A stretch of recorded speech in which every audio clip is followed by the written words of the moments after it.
그리고 상대의 어깨를 으쓱하게 하는 말이 있습니다. 상대의 어깨를 으쓱하게 하는 것은 잘했어 라고 칭찬한 겁니다. 잘하셨습니다. 한번 나눠봅시다.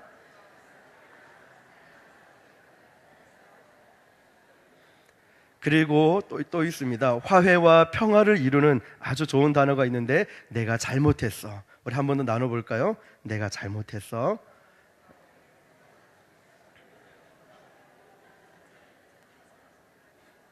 네. 열정을 솟게 만드는 말이 있습니다. 그것은 나이는 숫자에 불과해 라는 것이고, 우리가 100번 1000번 들어도 참 마음을 설레이고 행복해하는 말이 있죠. 무슨 말인지 아시죠? 우리 한 번만 더 나눠봅시다. 주님의 이름으로 사랑합니다. 사랑합니다. 네, 저는 오늘 엘리사와 새 왕 이야기라는 제목을 통하여서, 오늘은 우리 3장 15절에서 20절까지 읽었지만 3장 전체를 통하여 하나님 은혜를 나누고자 합니다. 먼저 열왕기상 3장 말씀을 보시면은 이스라엘 왕의 문제가 나옵니다. 왕에게 문제가 있었습니다. 왕에게 문제가 있으면 우리에게도 문제가 있습니다. 인생은 어떤 의미에서 보면은 문제의 연속이라고 볼 수 있습니다. 문제를 피해 가려고 하는 사람일수록 문제를 극복하지 못하는 것을 봅니다. 오늘 이런 문제를 만났으면은 그냥 이 자리만 피해 가면은 되겠지라고 생각하는데, 또 다른 환경과 또 다른 사람과 어떤 공동체에 갔을 때 그때 견디지 못한 것보다 더 힘든 문제가 내 앞에 기다리고 있는 것을 보게 됩니다. 우리 인생에는 언제나 문제가 있을 수 있다라고 인정하고 사는 것이 중요하고, 그리고 그 문제는 인생 누구에게나 있습니다. 그러면 어떻게 이 문제를 극복해 갈 것인가, 우리는 주님께 물어보아야 합니다. 사실 살아있기 때문에 문제가 있는 것입니다. 문제를 붙들고 씨름하고 있다는 것은 내가 살아있다는 증거입니다. 하나님의 백성다운 문제 해결의 방식이 무엇일까? 오늘 본문을 보시면 이스라엘 왕 여호람이라는 왕이 그가 부딪혔던 그 문제 해결에서 실패와 성공을 보여주고 있습니다. 그 실패와 성공이 세 가지 단계로 진행되는 것을 볼 수 있습니다. 오늘 저는 세 단계를 통하여서 함께 은혜를 나누고자 합니다. 먼저 첫 번째 단계를 보시면 이 여호람이 실패와 성공을 거쳐가는 단계인데, 첫 번째 단계가 세 왕들이 연합하는 단계입니다. 지금 세 왕들은 서로 동맹을 맺고 연합하는 단계를 가지고 있습니다. 이스라엘 역사 가운데 가장 강력한 통치자는 아합이라는 왕이었습니다. 우리는 이 아합 왕을 잘 알고 있습니다. 이세벨의 남편이기도 하고 나쁜 왕이라고 우리는 생각합니다. 그러나 역사 속에 보면 이 아합 왕은 공처가이기도 했지만 유능한 통치자였다는 것입니다. 아합 왕이 통치하던 이 시절에 이스라엘 땅의 바로 옆에는 모압이라는 땅이 있었습니다. 모압이라는 나라가 있었는데 지금은 세 나라가 연합해서 요르단이라고 부르고 있는 지역입니다. 성경을 보니까 요단강을 중심으로 해서 이 동쪽 편에 보니까 가장 밑에 남쪽에는 에돔이 있었고, 가운데쯤에 모압이 있었고, 그 위에 암몬이라는 나라가 있었습니다. 위에부터 암몬, 그 다음에 모압, 에돔, 이렇게 세 나라가 연합해서 지금의 요르단이 되었습니다. 그 가장 한복판을 차지했던 이 모압이라는 나라가 있었는데, 이 나라는 아합이 통치하고 있던 시절에 아합에게 복종했고 조공, 즉 세금을 바쳤습니다. 사실상 이스라엘의 통치를 받고 있었던 나라가 모압이라는 나라였습니다. 그런데 오늘 본문 말씀 보니까 아합이 죽었습니다. 아합 왕이 죽자 이 모압 사람들은 쉽게 말하면 독립운동을 펼친 겁니다. 아합 왕이 죽었으니까 이제 당신에게 우리는 세금을 바치지 않겠다. 왜냐하면 계속해서 세금이 올라가고 있었기 때문에 나는 더 이상 이스라엘 땅에 우리는 더 이상 세금을 바치지 않겠다라고 이제 독립운동을 하게 된 것이죠. 오늘 4절 5절 보니까요, 모압 왕 메사는 양을 치는 자라 새끼 양 10만 마리의 털과 순양 10만 마리의 털을 이스라엘 왕에게 바치더니 아합이 죽은 후에 모압 왕이 이스라엘 왕을 배반한지라. 지금 이 모압 땅에 있는 왕의 이름은 메사였습니다. 이 메사는 직업이 크게 양을 치고 있었습니다. 새끼 양 10만 마리와 순양 10만 마리를 이스라엘 왕이었던 아합 왕에다가 계속 바치고 있었습니다. 5절 보니까 아합이 죽었습니다. 이제 이게 기회라고 생각한 거죠. 모압 왕은 이스라엘 왕이 이제 아합이 죽었으니까 이때다 싶어서 모압은 일종의 독립운동을 시도했고 다시는 바치지 않겠다라고, 세금을 바치지 않겠다라고 엄포를 놓은 것입니다. 이때 이스라엘 왕이었던 아합 왕의 후계자는 여호람이 이제 세워졌는데, 갑자기 이 모압 사람들이, 그 땅에 있는 사람들이 배반하기 시작하니까 괘씸하게 생각한 겁니다. 괘씸죄에 걸린 것이죠. 그래서 모압을 쳐들어가려고 이제 작정을 한 것입니다.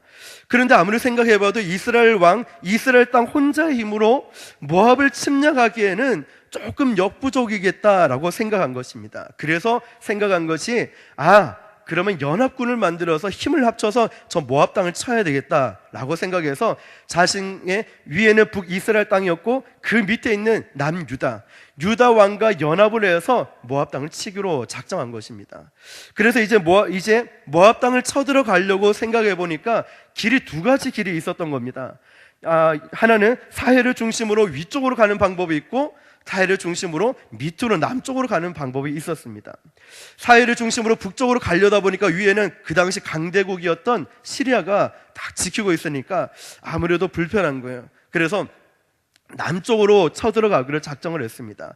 쳐들어가려고 하다 보니까 이 밑에는 아까 말씀드렸듯이 맨 밑에는 에돔이라는 지역이 있어요. 가운데 모압이고 그 위에 암몬이었어요.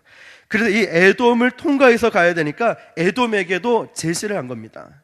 자, 우리 유다와 함께 저 모압 땅을 치러 갈 건데 당신네들도 같이 가지 않을래? 라고 하니까 이 에돔에 있던 사람이 마침 잘 된 거예요. 왜냐하면 안 그래도 모압과 사이가 좋지 않은 상황이었기 때문에. 그래서 결국 이렇게 세 개 연합군이 형성이 되었습니다. 북이스라엘, 밑에는 남유다, 그리고 그 옆에 동쪽 밑에 있던 바로 에돔. 세 나라와 세 왕이 연합을 해서 이제 저 모압 땅을 치겠다라고 이제 결성을 했습니다. 여러분, 이 정도 우리가 상식적으로 보더라도 이거는 뭐 게임이 끝난 겁니다. 왜냐하면 세 나라가 연합을 해서 저 나라 모압이라는 땅을 치기로 작정했다면 이거는 뭐 싸우나 마나한 게임이라는 것입니다. 모압은 큰 나라도 아닐 뿐더러 이스라엘 땅의 조공, 즉 세금을 바치고 있는 나라였기 때문에 세 나라가 연합해서 가면 쉽게 시군죽 먹기로 모압 땅을 칠 수 있다고 생각한 것입니다. 틀림없이 이길 수 있다고 믿었습니다. 성공에 대한 확신이 가득 차 있었습니다. 자, 이게 첫 번째 단계입니다. 세 왕들이 연합하는 단계였어요. 자기 마음 맞는 사람끼리. 자, 두 번째 단계가 무엇이냐면 이제 엘리사의 도움을 구하는 단계까지 가게 됩니다. 이스라엘, 북이스라엘, 남유다, 에돔 세 왕, 세 나라가 연합을 했는데 엘리사의 도움을 왜 구했을까? 말씀을 보니까 세 왕, 세 나라가 연합을 해서 진격을 하고 있는데 자신의 뜻대로 되지가 않는 거예요. 뭔가 잘 안 되고 있다는 거예요. 왜냐하면 그들은 분명히 세 나라가 연합을 했기 때문에 저 조그만 나라쯤이야 뭐 시군적 먹기지 생각했는데 그렇게 전쟁을 선포하고 모압 땅을 진격해 가고 있는데 자신의 생각대로 되지 않는다는 것입니다. 이 말씀을 보면서 성경이 우리에게 주시고자 하는 메시지가 무엇일까, 이것을 발견할 수 있습니다.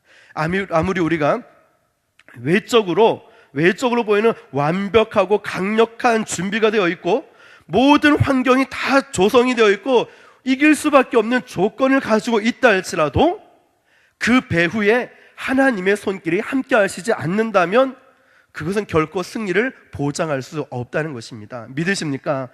아무리 우리 조건적으로 보면 내 철저한 방법, 내 경험, 내 지식, 내 인맥, 내 물질 모든 것을 다 준비해놓고 다 이길 수 있는 승리의 조건을 다 가지고 있다는 거예요. 그런데 그 배후에 하나님의 손길이 함께 하시지 않는다면 아무 소용이 없다는 것입니다.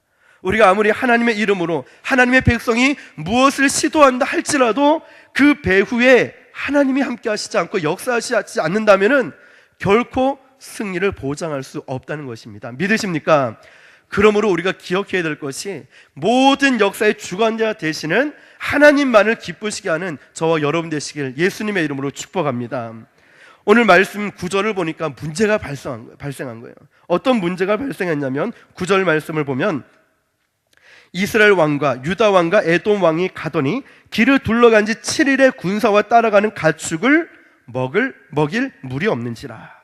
보십시오. 이 세 왕이, 세 나라가 연합해서 사해바다 남쪽을 통해서 모압으로 진격을 했습니다.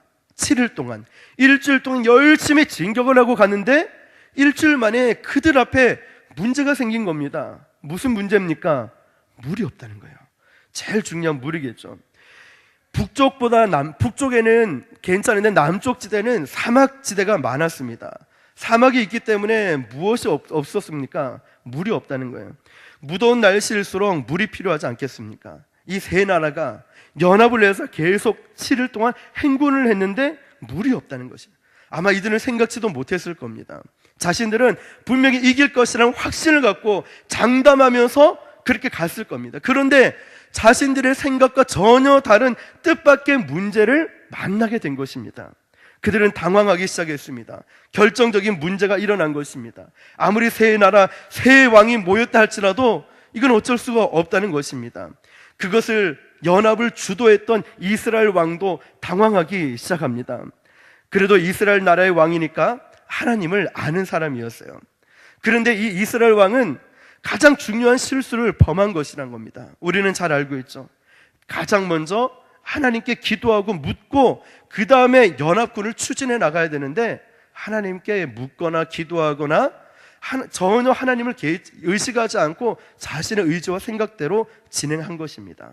그래서 지금 당황하고 있는 것입니다. 10절 보니까 이스라엘 왕이 이르되 슬프다, 여호와께서 이 세 왕을 불러 모아 모압의 손에 넘기려 하시는도다 하니, 지금 이스라엘 왕은 우리 여기서 끝장이다, 어떡하나, 절박한 문제에 직면해 있다는 것입니다. 이런 위기에서 누구의 도움을 청하고 있습니까? 엘리사의 도움을 청하는 것입니다. 11절에 보니까요, 여호사밧이 이르되 우리가 여호와께 물을 만한 여호와의 선지자가 여기 없느냐 하는지라. 이스라엘 왕의 신하들 중에 한 사람이 대답하여 이르되 전에 엘리야의 손에 물을 붓던 사밧의 아들 엘리사가 여기 있나이다 하니, 세 왕 중에 그래도 제일 신앙이 좋았던 왕이 누구였냐면 남유다 왕이었던 여호사밧이었습니다. 나중에 이 성경을 보면 여호사밧의 신앙에 대해서 굉장히 좋은 평가를 내리고 있는 것을 우리는 보게 됩니다. 여호사밧 왕이 누구를 생각해냈냐면 엘리사를 생각해낸 것입니다. 이럴 때 하나님의 사람 엘리사에게 도움을 구하면 좋을 텐데 라고 하면서 엘리사를 생각해낸 것입니다. 사랑하는 성도 여러분, 우리는 이쯤 와서 엘리사의 위상이 얼마나 달라졌는가 우리는 생각해 볼 수 있습니다. 우리는 2장 23절에 보니까 엘리사가 어떤 조롱을 당하고 있냐면 작은 아이들이 와가지고 엘리사를 놀리는 거예요. 참 지금도 기분 나쁜 말일 거예요. 뭐라고 놀리는지 압니까? 2장 23절 보니까 작은 아이들이 엘리사에게 대머리에 올라가라, 대머리에 올라가라. 이 얼마나 기분 나쁘겠습니까? 자존심 상하고, 지금 무슨 선지자로 부르심을 받았는데 대머리에 올라가라, 대머리에 올라가라, 조롱을 하고 있다는 거예요. 그런데 이 사건을 쭉 보면은 그때 엘리사를 통하여서 하나님의 권위가 드러나고 기적이 나타나는 것을 보게 됩니다. 자, 이제 엘리사는 그 조롱하는 그런 시간들을 이겨내고 나서 이 세 명의 왕이 누구를 의지하고 찾고 있냐면 엘리사를 찾고 있다는 것입니다. 엘리사의 위상이 달라진 것입니다. 길에서 아이들의 조롱을 받고 있다 엘리사는 이제 한 나라의 왕을 상담하는, 그들을 도와줄 수 있는 아주 중요한 위치까지 있는 것을 보게 됩니다. 사랑하는 성도 여러분, 이처럼 우리를 둘러싸고 있는 어떤 어려움이나 아픔이나 고통이 있다 할지라도 어쩌면 이 모든 어려움과 고통들이 하나님의 사람들에게 있어서는 성장과 성숙의 기회라는 것입니다. 엘리사에게는 이런 기회가 왔습니다. 엘리사에게 도움을 구하는 단계가 두 번째 단계였습니다. 우리는 지난 금요일 시간에 나누었듯이 믿음의 사람들이 고난과 아픔을 당할 때마다 하나님을 끝까지 신뢰하고 의지하고 어떻게 해서든지 간에 기도의 자리, 예배의 자리, 전도의 자리, 순종의 자리, 이 사명 감당해 나갈 때 많은 사람들이 물어볼 거예요. 아니 집사님, 지금 이렇게 힘든데, 지금 이렇게 어려운데 어떻게 그 일을 변함없이 할 수 있습니까? 아니 집사님, 지금 이런 상황에 많이 힘들 때 그냥 좀 쉬시지요. 아니 어떻게 그래도 끝까지 기도하세요? 아니 어떻게 끝까지 이 직분을 감당하고 계시죠? 아니 어떻게 지금 이 어려운 상황에 기도하고 이렇게 지키고 있습니까? 그러는 거예요. 이 상황, 이게 무슨 말이냐면 우리가 믿음을 지키고 하나님을 바라보고 있는 이 모습을 주변 성도들이 보고 우리의 믿음을 신뢰하기 시작한다는 거예요. 우리 교회가 어렵고 힘들고 개인적으로 어떤 아픔이 있다 할지라도 내가 끝까지 기도의 자리, 예배의 자리, 직분과 이 사명의 자리를 지키는 것을 보고서 예수님을 믿지 않는 사람들이 우리를 보고 야, 하나님은 살아계시는구나. 하나님은 순복음 안락교회에 함께하고 계시는구나. 역시 순복음 안락교회는 뭐가 달라도 다르구나. 이것을 인정하게 된다는 것입니다. 사랑하는 성도 여러분, 이 아픔은 우리 모두에게 성장과 성숙의 기회임을 믿으시길 바랍니다. 힘들고 어렵고 해도 끝까지 주님을 신뢰할 수 있기를 예수님의 이름으로 축복합니다. 자, 이렇게 실패와 성공의 단계에서 엘리사에게 도움을 구하는 단계까지 왔습니다. 이제 세 번째 마지막 단계를 보면 엘리사를 통해서 하나님이 일을 하시는데 하나님의 기적이 나타나는 단계까지 가는 것을 봅니다. 엘리사를 통한 하나님의 기적이 이스라엘 백성들에게 어떻게 나타나는지 역시 이 기적 역시도 나타내는 단계를 우리는 말씀을 통해 보게 됩니다. 가장 먼저 회개를 촉구하는 것을 봅니다. 회개. 성경을 가만히 본문을 보면은 당신들 지금 잘못했으니까 회개하십시오. 직설적으로 말하고 직접적으로 회개를 촉구하는 장면을 우리는 말씀을 통해서 발견하지는 못합니다. 여러분 그렇지 않습니까? 아무리 저 사람이 잘못하고 회개가 필요해도 당신 회개하십시오 말하면 어쩌면 믿음이 좋은 사람은 어휴 하나님의 말씀이네, 내가 회개해야 되겠구나. 물론 그런 분도 계시겠지만 보통 대부분 사람은 당신은 회개해서 지금 뭐 하는 겁니까? 말하면 니나 잘해라, 내가 뭘 어때서, 나도 열심히 하고 있다, 이렇게 나온다는 거예요. 함부로 말하기가 예전처럼 쉽지만은 않다는 거예요. 예수 천국 불신 지옥, 요즘 이런 사람 많이 보지 못하죠. 요즘은 물론 진리는 변하지 않지만 방법은 변화될 필요가 있다는 것입니다. 역시도 직접적으로 엘리사는 그 왕들에게 당신 회개하십시오 단호하게 직접적으로 말하지 않아요.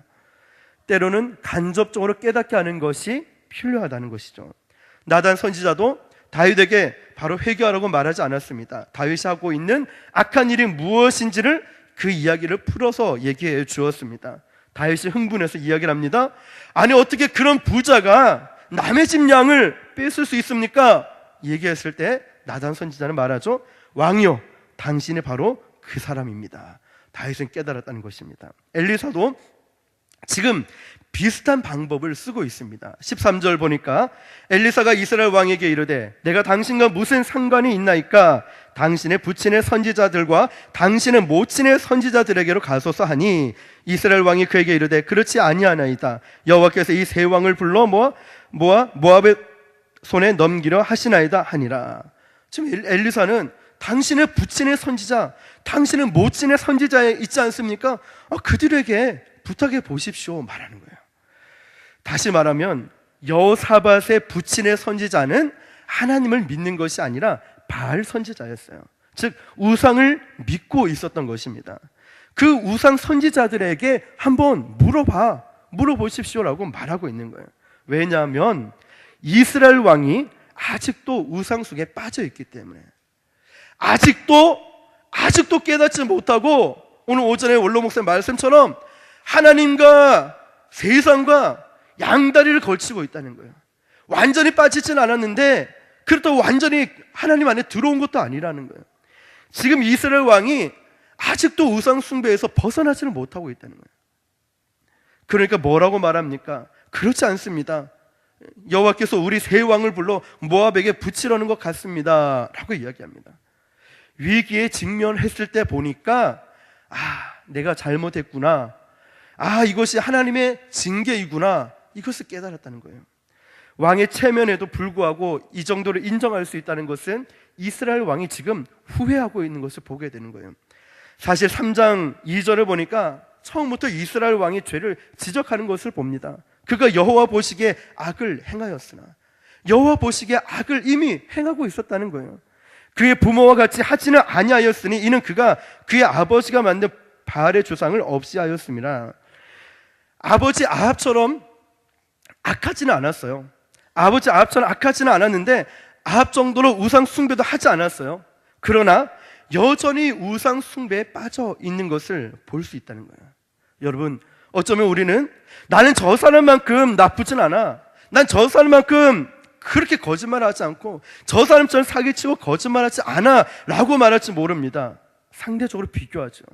하나님 말씀에 비춰보면 어떻습니까? 나는 너무나 큰 죄인이라는 거예요. 그러나 여전히 우상 속에 빠져있고, 그러나 여전히 회개하지 않는 모습을 봅니다. 3절에 보니까 그러나 그가 느밧의 아들 여로보암이 이스라엘에게 범하게 한 그 죄를 따라 행하고 떠나지 아니하였더라. 떠나지 않고 있다는 거예요.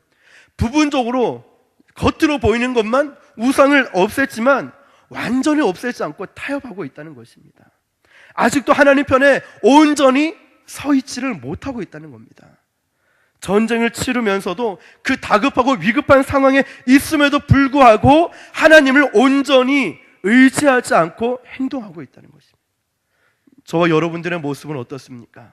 우리가 온전히 하나님을 신뢰하고 온전한 마음으로 기도하고 예배에 집중해야 될 그 시간에 겸하여 아직도 버리지 못하는 그 우상은 무엇입니까? 지금 엘리사는 하나님을 통하여 말씀하신 게 그것을 지금 책망하고 있는 거예요. 완전히 없앤 것도 아니고 온전히 따라 쫓아간 것도 아니라 지금 세상과 우상 숭배와 겸해서 있는 것을 지적합니다. 이스라엘 왕이었던 여호람이 자신의 죄를 인정합니다. 그래서 지금 하나님이 우리를 치고 있는 것 같습니다. 그래서 지금 하나님이 우리를 이 위기 가운데 처하게 만든 것 같습니다. 그제서야 인정하는 거예요.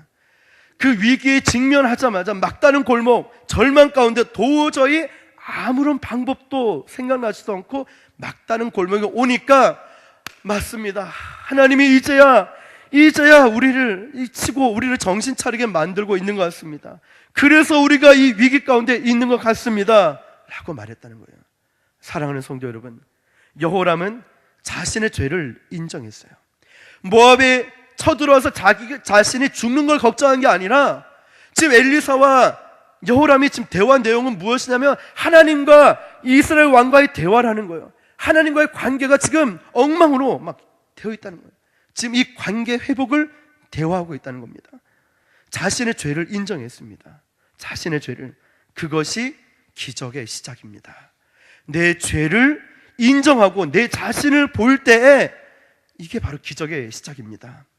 사랑하는 성도 여러분, 모든 하나님의 기적은, 모든 하나님의 역사는, 그 도우심은 우리가 회개할 때 일어나는 것입니다. 내가 주님 앞에 전심으로 내 잘못입니다, 제가 못난 탓이고 제가 기도하지 않은 제가 기도해야 됩니다, 제 잘못입니다 라고 하나님 앞에 내 모든 것을 회개할 때 기적이 시작되는 것을 믿으시기를 축복합니다. 우리 한번 따라해 봅시다. 회개는 하나님의 손길을 우리 삶 속에 가져오는 시작이다. 믿으십니까? 회개할 때 하나님의 손길이 내 삶 속에 역사하게 됩니다. 회개했더니, 눈물로 흘리면서 회개했더니 내 마음이 씻겨 내려가는 거예요. 용서하지 못할 사람, 과감하게 가서 사과할 사람은 또 사과하고, 품어줄 사람은 품어주고, 하나 되기 위해서 진정한 하나님이 우리에게 원하는 뜻을 발견하게 된다는 것입니다. 이제 하나님의 기적에 나타난 이 두 번째 단계를 보니까 하나님을 찬양할 것을 요구하게 됩니다. 찬양으로 주님을 바라보게 합니다. 15절 보니까요, 이제 내게로 검은 것 탈 자를 불러오소서 아니라 검은 것 타는 자가 검은 것을 탈 때 여호와의 손이 엘리사 위에 있더니.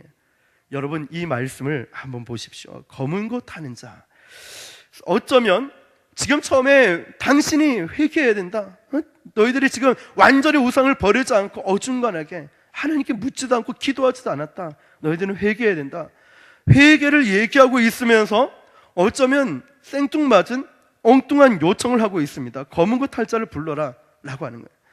회개하고 있는 이 왕을 보고서 검은 것 탈 사람을 부르고 있는 겁니다. 이 뜻은 뭐 파티를 열자, 뭐 잔치를 열자 이런 뜻이 아니라 엘리사는 지금 하나님을 찬양하자고 말하고 있는 것입니다. 이제 우리가 하나님을 봐야 한다는 것입니다. 사랑하는 성도 여러분, 사람들의 도움을 구하고 인간의 허탄한 도움을 구했던 그들, 어쩌면 완벽하게 모든 것을 준비해놓고 그들은 승리할 것이다, 완전히 모압 땅을 차지할 것이다, 모든 방법, 경험, 그리고 힘, 권력 다 소유하고 있었습니다. 그런데 자신의 뜻대로 되지 않자 엘리사를 통하여 회개를 요청했을 때 더 이상 인간의 생각들을 의지하지 마라, 하나님의 손길이 도와주지 않는다면 그것은 소용이 없는 것이다 말했던 그가 이제 엘리사는 뭐라고 얘기하냐면 찬양하면서 하나님을 바라보자라고 이 얘기를 하고 있는 것입니다. 사랑하는 성도 여러분, 회개와 함께 하나님을 찬양하기 시작할 때 그 찬양이 하나님의 기적을 열게 할 것임을 믿으시기를 축복합니다. 우리에게 다가온 힘들고 어려운 상황이 있을지라도, 아무리 답답하고 억울하고 힘든 일이 있다 할지라도 찬양하시길 바랍니다. 찬양하면서 하나님을 바라보시고 찬양하면서 그 주님만을 높일 수 있기를 예수님의 이름으로 축복합니다. 이제 마지막입니다. 기적이 일어난 것을 보니까 말씀에 대한 응답을 요청하고 있습니다. 그 말씀을 들었다면 어떻게 할 것인가? 16절에 보니까요, 그가 이르되 여호와의 말씀이 이 골짜기에 개천을 많이 팔아 하셨나이다.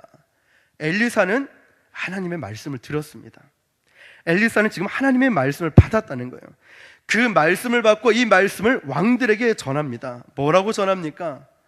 개천을, 지금 골짜기의 개천을 많이 팔아 라고 얘기하는 거예요.